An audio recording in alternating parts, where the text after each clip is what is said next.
एक bigger and aesthetic chest बनाने के लिए आपको जिम जाने की जरूरत नहीं है। आप घर पे ही अपने चेस्ट मसल्स को ग्रो कर सकते हैं। आज मैं तुम्हें 4 सिंपल एक्सरसाइजेस दिखाने वाला हूँ जो जेन्युइनली काम करती हैं। बिगिनर हो या थोड़ा इंटरमीडिएट, दोनों फॉलो कर सकते हो एंड अपनी चेस्ट को नेक्स्ट लेवल बना सकते हो। इन एक्सरसाइजेस को करने के लिए हम किसी भी इक्विपमेंट का यूज नहीं करने वाले, ओनली बॉडी वेट। तो शुरू करने से पहले वार्म अप करना मत भूलना, नहीं तो इंजरी हो सकती है और दर्द जेंडर देख के नहीं आता।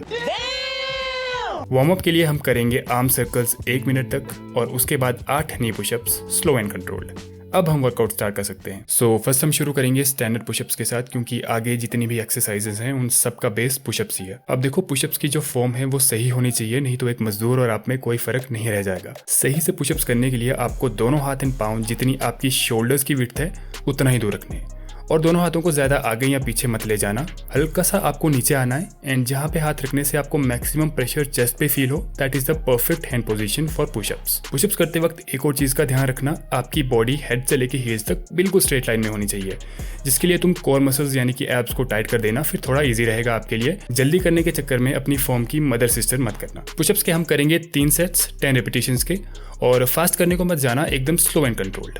एंड अगर 4-5 रेप्स करने के बाद आपसे ना हो पाए तो वहां से आप नी पुशअप्स करके सेट फिनिश कर सकते हैं। ये एक्सरसाइज आपकी चेस्ट के साथ साथ शोल्डर्स एंड ट्राइसेप्स को भी टारगेट करेगी एंड बाकी पुशअप्स की वेरिएशंस के लिए स्ट्रेंथ बिल्ड करने में हेल्प करेगी। नेक्स्ट एक्सरसाइज है वाइड आर्म पुशअप्स। इसमें आपको दोनों हाथ शोल्डर विड्थ से थोड़े बाहर की तरफ लाने एंड फिर उसके बाद नॉर्मल पुशअप्स की तरह स्लोली नीचे आना है एंड देन अप। इस एक्सरसाइज से आपकी चेस्ट पे एक बहुत अच्छा स्ट्रेच आएगा एंड जो आपकी आउटर चेस्ट है वो सबसे ज्यादा टारगेट होगी। इसके भी आप 3 सेट्स करना 10 रेपिटेशंस के। अब नेक्स्ट एक्सरसाइज तो एक हैक है सही में, क्योंकि इससे आपकी चेस्ट का सबसे इंपॉर्टेंट पार्ट यानी अपर चेस्ट को आप ग्रो कर सकते हैं। आमतौर पे पुशअप्स चेस्ट को टारगेट तो करती हैं, पर जो आपकी अपर चेस्ट होती है वो नॉर्मल पुशअप से उतनी एंगेज नहीं होती, और एक अच्छी या फिर एस्थेटिक चेस्ट के लिए अपर चेस्ट को ग्रो करना बहुत जरूरी है। एंड फॉर दैट हम करेंगे डिक्लाइन पुशअप्स। इसमें आपकी फॉर्म पुशअप्स की तरह सेम रहेगी, पर जो आपके पाँव हैं उन्हें आपको थोड़ा एलिवेट करके रखना है। बेड या फिर चेयर का आप यूज करना एंड इस तरह से कंट्रोल के साथ डिक्लाइन पुशअप्स लगाना। याद रखना, जिस भी सरफेस पे आप पाँव रखे हुए हो उसकी हाइट इंक्रीज करने से डिक्लाइन पुशअप्स उतने ही हार्ड होते जाएंगे।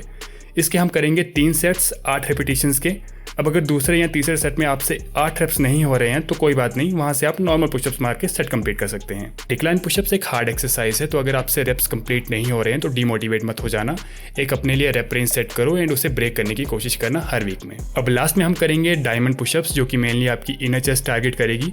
इसके लिए हम दोनों हाथों से एक डायमंड शेप बना के ठीक अपनी चेस्ट के नीचे रखेंगे एंड देन पुशअप्स लगाएंगे। जिनके ट्राइसेप्स वीक हैं, हो सकता है वो इस एक्सरसाइज को ना कर पाएं, तो वो लोग क्या कर सकते हैं कि नीज को नीचे रख देना एंड कंटिन्यू करना। इसके भी 3 सेट्स हम करेंगे 8 रेपिटेशंस के। अच्छा, तो गाइस वर्कआउट फिनिश करने के बाद ना कूल डाउन के लिए आप थोड़ी स्ट्रेचिंग जरूर करना, ताकि जो मसल सोरनेस होती है वो कम से कम हो एंड आप जल्दी रिकवर कर पाओ। शोल्डर स्ट्रेचेस आप करना 1 मिनट तक एंड शोल्डर रोल्स भी आप कर सकते हैं मसल स्टिफनेस कम से कम करने के लिए। इसके अलावा कुछ और चीजों का भी आपको ध्यान रखना होगा, लाइक वर्कआउट करते हुए जैसे ही आप एक सेट खत्म करोगे तो कम से कम रेस्ट लेने का ट्राई करना। जो लोग बिगिनर या फिर इंटरमीडिएट लेवल पे हैं उनके लिए 1 मिनट बहुत होगा, फिर स्लोली आप रेस्टिंग टाइम भी कम करते जाना एंड हर वीक 1 रेप इंक्रीज करने की कोशिश करना। तो जाओ फिर अपने शरीर को काम पे लगाओ एंड गुड लक।